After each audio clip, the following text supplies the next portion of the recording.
Welcome to America Uncovered. I'm Chris Chappell. Russia has one of the most advanced militaries in the world. So it's come as a bit of a surprise to many that Ukraine's armed forces have been able to hold them back.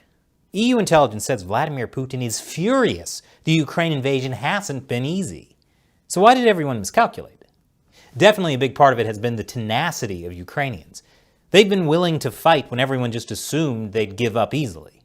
It's a classic underdog story, just like David and Goliath, if Goliath had a lot of tanks. But training and weapons from other countries have been a huge help as well, especially US anti-tank javelins and killer switchblade drones.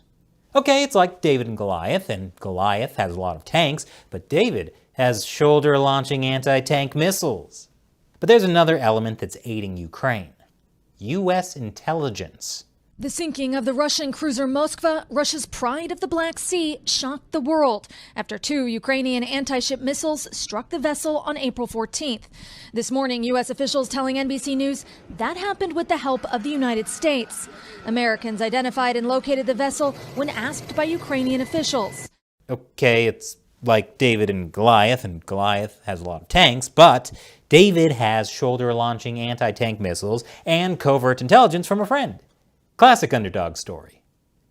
So the U.S. isn't getting actively involved in the war in Ukraine, but they are supplying intelligence that's getting Russians killed. I'm sure Putin, a man known for his subtlety and nuance, will appreciate the difference. U.S. intelligence was even helping Ukraine before Russia's invasion. As Russia prepared to invade, U.S. intelligence agencies shared commercial satellite imagery with Ukraine and intelligence from spy drones. U.S. military teams also provided detailed advice on how Ukraine could use its air defense systems to prevent Russia from dominating the skies. And, surprise, the CIA was involved as well. I know, shocking that the CIA was involved in a foreign conflict. It helped Ukraine root out Russian spies and prepare for invasion.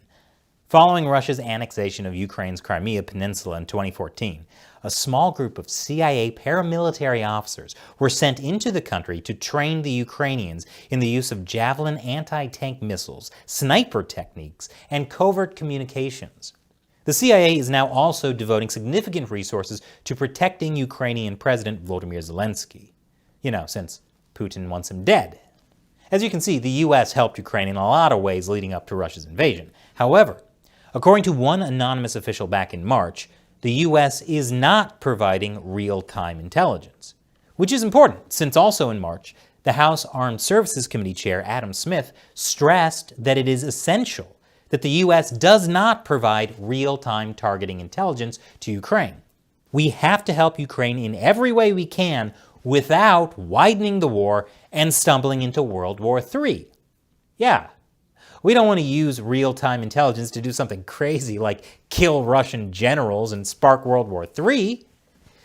Except according to the New York Times, U.S. intelligence is helping Ukraine kill Russian generals by providing real-time intelligence to Ukraine.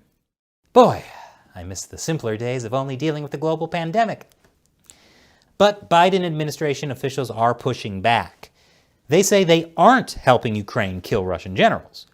I'll explain more after the break. Welcome back. U.S. intelligence is playing a major role in Ukraine's success.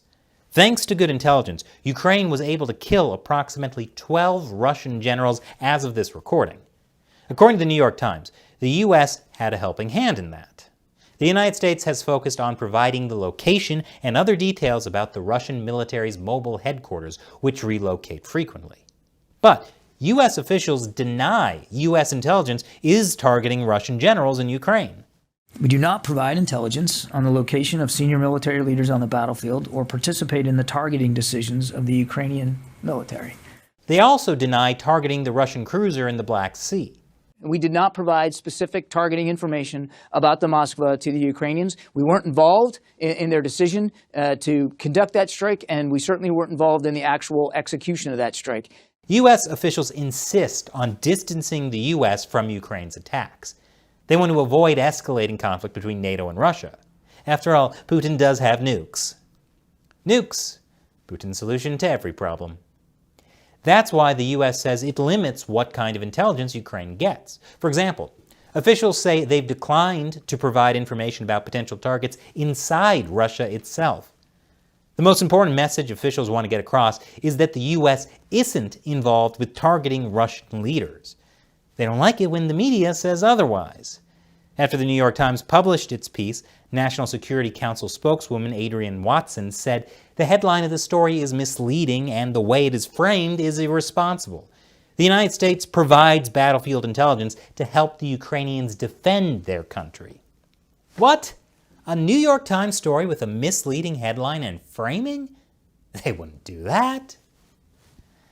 Watson also said the U.S. does not provide intelligence with the intent to kill Russian generals. That's all fine and good, but how is the New York Times going to get people to click on the story if the headline isn't about killing Russian generals? What are they going to say? U.S. intelligence helps Ukraine defend itself? Boring.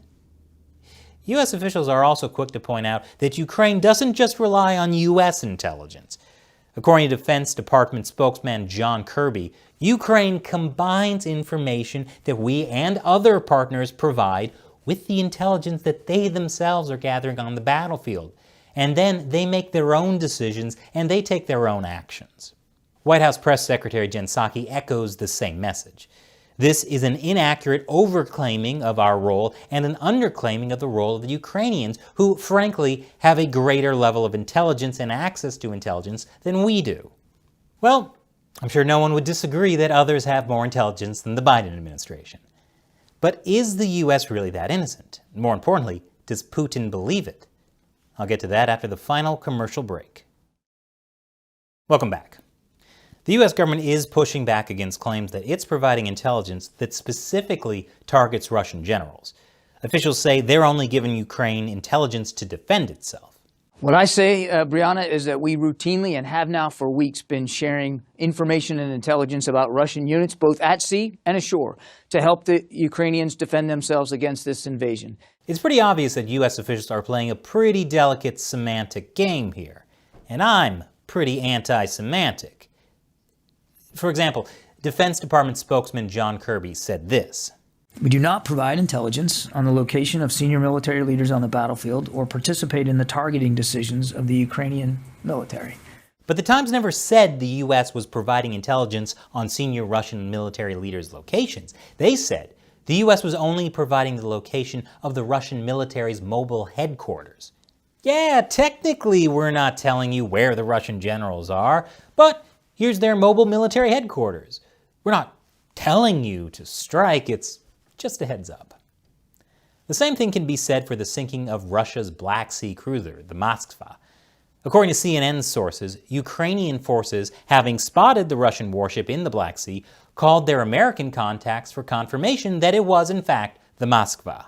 The U.S. responded that it was and provided intelligence about its location. Hey, you asked us first. We're just confirming what you said. We're not telling you to attack. Oh, and here's the location. U.S. officials are emphasizing that U.S. intelligence is helping Ukraine defend itself. But defending obviously involves targeting Russian forces and their leaders. They're not telling the Ukrainians the location of Russian bases so they can send them edible arrangements and a nice note saying, please stop invading us. But it's not as though Russia's surprised. In response to the New York Times article, the Kremlin's spokesperson said, our military is well aware that the United States, Britain, and NATO as a whole are constantly transmitting intelligence to the Ukrainian armed forces. I mean, the U.S. has already made it pretty clear to Russia that we want to do more than just help Ukraine survive. As recently as late April, Secretary of Defense Lloyd Austin said, we want to see Russia weakened to the degree that it can't do the kinds of things that it has done in invading Ukraine. If Russia isn't retaliating because of all that, then perhaps using U.S. intelligence to target Russian military leaders isn't the red line that starts World War III. After all, the greatest weapon being used in this war isn't rocket launchers, drones, or intelligence. It's social media influencers. They help the war effort in other ways.